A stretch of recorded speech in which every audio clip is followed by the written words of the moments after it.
할렐루야. 9월 18일 하나님 말씀을 전하겠습니다. 하나님 말씀은 데살로니가전서 1장 3절입니다.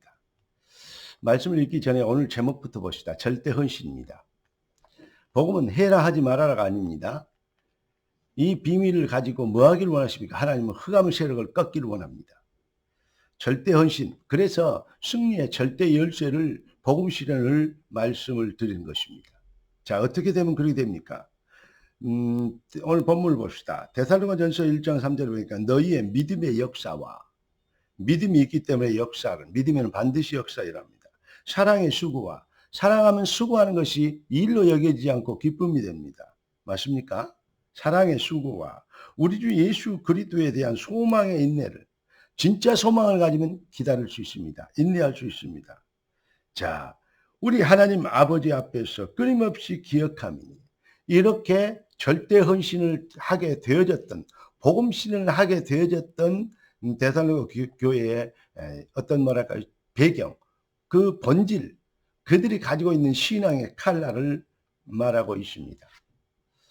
기도하고 말씀 받겠습니다. 은혜 주시고 응답 주신 감사합니다. 진짜 증인 되도록 새 능력, 복음의 능력이 임하도록 귀한 자녀들을 축복하옵소서.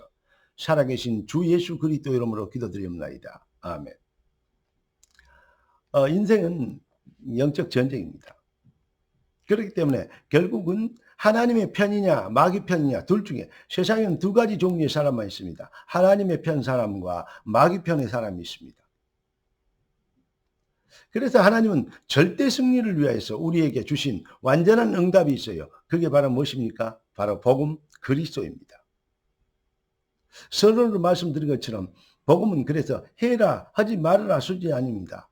무슨 말입니까? 복음의 비밀의 은혜라 복음을 실현하기만 하면 흑암이 꺾입니다. 복음 실현 앞에서만 흑암 꺾이는 것입니다. 헌신해라, 헌신하지 말아라. 봉사해라, 봉사 말아라. 뭐 이런 거 있잖아요. 찬양해야 된다. 아니고 찬양이 되어지는 사랑의 수고를, 소망의 인내를 여러분 이렇게 되어지는 본질의 변화. 여러분 복음의 은혜를 아는 자만이 복음 실현할 수 있어요.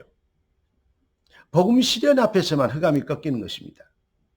소금이 나에게 백가마니가 있으면 뭐합니까? 한 톨을 집어서 음식에 여야 간을 맞출 거 아닙니까? 성경에 나와 있죠. 마태복음 5장 13절에 보니까 너희는 소금이니 그러고 소금이 많이 그 맛을 잃어버리면 무엇으로 짜게 하리요 그랬습니다. 복음은 이론이 아니고 신념 방법 수준이 아닙니다. 복음은 본질의 회복이고 재창조 축복의 감동이 이 축복인 겁니다. 그래서 복음을 진짜 받으면 뭐하죠? 감사하고 감동하게 됩니다. 그러니까 항상 기뻐지고 쉬지 않고 우리의 인생이 이제는 옛날엔 나를 위해서 살았지만 하나님의 영광을 위해서 살게 되는 겁니다.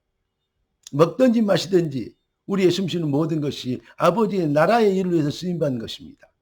그러니까 뜻이 하늘에서 이룬 같이 땅에서 이루어지다. 우리의 노력도 헌신도 숨쉬고 자는 것도 쉬는 것도 하나님의 영광을 위하여 자야 또 내일 일을 할 거 아닙니까?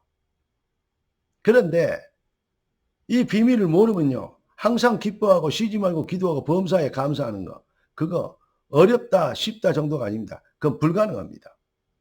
그런데 그리스도 예수 안에 들어와 버리면 정말로 쉬운 정도가 아니고 되어지는 것이죠. 무엇이 되어집니까?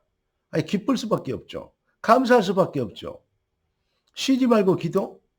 아니 우리가 24 하나님의 영광을 뜻이 하늘에서 이룬 것까지 땅에서 이루어지는 축복 가운데 그 은혜 가운데 그 계획과 목표 가운데 있는데 무엇이 어렵습니까? 24 기도한다 정도가 아니고 24 응답받는 정도 되는 것이죠. 맞습니까? 정말 그렇습니까? 그러니까 이 비밀 속에 있으면 마태복음 11장 28절 그리스도 안에 돌아와 버리면 수고가 뭔 짐진 자다 다 내게로 와 내가 너희를 쉬게 하리라. 내 짐은 쉽고 내 멍에는 가벼우니라. 정말 신앙생활 잘하기 쉽습니까? 가볍습니까? 편안합니까?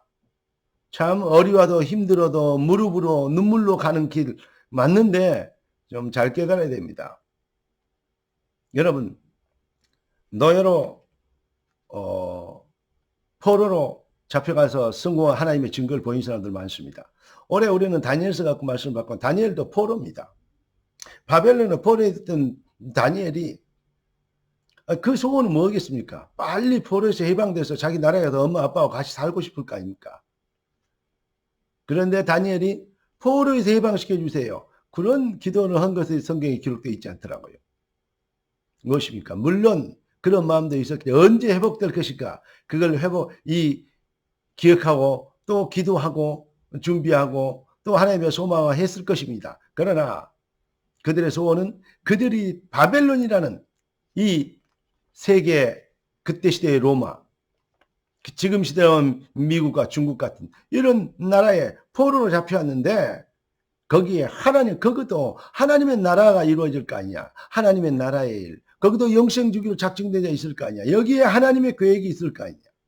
그래서 내가 진짜 대통령은, 진짜 왕은 다리오가 아니고 진짜 왕은 하나님이시다. 내가 하나님의 대사로 왔다. 무슨 말이 되십니까? 그게 바로 요셉이고 다니엘 아니겠습니까? 그러니 항상 기뻐하고 쉬지 말고 기도하고 어떤 경우를 죽이려고 몸부림을 치고 중상모략을 해도 하루에 3번씩 전에 하던 대로 하나님을 향하여서 뭐하고요? 감사하며 기도했더라 그랬습니다. 아니 포로를 잡혀왔는데 무엇이 감사합니까? 여러분 노예로 팔려갔는데 무엇이 감사합니까? 신세가 노예가 되어버렸는데. 여러분 신앙의 수준이 완전 다른 것을 우리는 알 수 있습니다. 복음 끊어지면 시대는 저주와 멸망의 시대가 됩니다. 우리가 복음의 증인으로 하나님은 우리에게 선생이 되라고 증인이 되리라 하셨습니다. 여러분 정말로 그리스도의 은혜를 입으면 감사하고 하나님의 뜻을 이루어지는 그 비밀 속에 부름받은 것이 있기 때문에 나라의 임하옵시며 포로 중에도 뜻이 하늘에서 이룬 같이 땅에서 이루어지리다. 할렐루야. 이렇게 복음 실현이 되어지는 이 절대 헌신 앞에서 모든 흑암과 저주의 세력이 꺾이는 것입니다. 저는 이런 생각을 해봤어요. 다윗의 평생 소원이 성전 건축이다. 이렇게 얘기하는데 맞는 말입니다. 그러나 궁극적으로 따지면 그렇게 보면요. 너무나 편협하게 본 겁니다. 사실은 성전 건축이 아닙니다. 무엇입니까? 당시에 다윗이 그 왕이 됐는데 나는 왕인데 여호와의 궤는 비를 맞고 있어요. 그래서 아니 나는 왕궁에 있는데 여호와의 이 언약궤는 비를 맞고 있는데 되겠냐? 왕궁에서 천년을 사는 것보다 첫날보다 여호와의 문지기로 하루가 낫다고 고백한 다윗인데 이게 행복의 기준, 응답과 축복의 기준이 달랐어요. 눈에 보이는. 그래서 이 여호와의 집을 나는 왕궁의 왕은 왕궁이 나의 집이지만 여호와는 여호와의 거룩한 성전이 여호와의 집이다. 그래서 여호와의 집을 만드는 것이 행복하고 감사하고 즐거웠어요. 기쁨이었어요. 성전이 목적이 아니라 여호와의 집을 만들고 준비하는 것이 가장 기쁨이요 축복이었습니다. 한마디로 해서 복음 실현이요. 그러니까 대적이 없는 것이죠. 여러분 우리 주님은 내 교회를 세우린 음부의 권세가 이기지 못하리라. 우리에게는 교회라는 세계복음화의 완벽한 전략을 주셨습니다. 진짜 그리스도를 사랑하고 복음의 은혜를 입으면 교회를 보는 눈, 죄정을 보는 눈, 시대를 보는 눈, 우리가 어떤 축복을 받았는지 항상 기뻐하고 범사에 감사하고 쉬지 않고 기도해 드리는 그러한 놀라운 축복을 실현시키는 절대 헌신의 주역이 앞장서는 리더가 될 줄로 믿습니다. 이 완전한 축복으로 여러분의 발 앞에서 모든 흑암이 꺾이는 능력 시작되기를 예수 그리스도 이름으로 축복합니다. 기도하겠습니다. 존귀하신 주님, 응답의 주님 찬양합니다. 예비하신 축복을 주셨사오니 준비하신 대로 증인되게 하옵소서. 살아계신 주 예수 그리스도 이름으로 기도드리옵나이다. 아멘. 여러분의 이 시대를 위해 준비한 하나님이 준비하신 렘넌트가 맞습니까? 하나님의 준비가 여러분이 되는 것을 증명하시길 바랍니다. 감사합니다. 사랑합니다.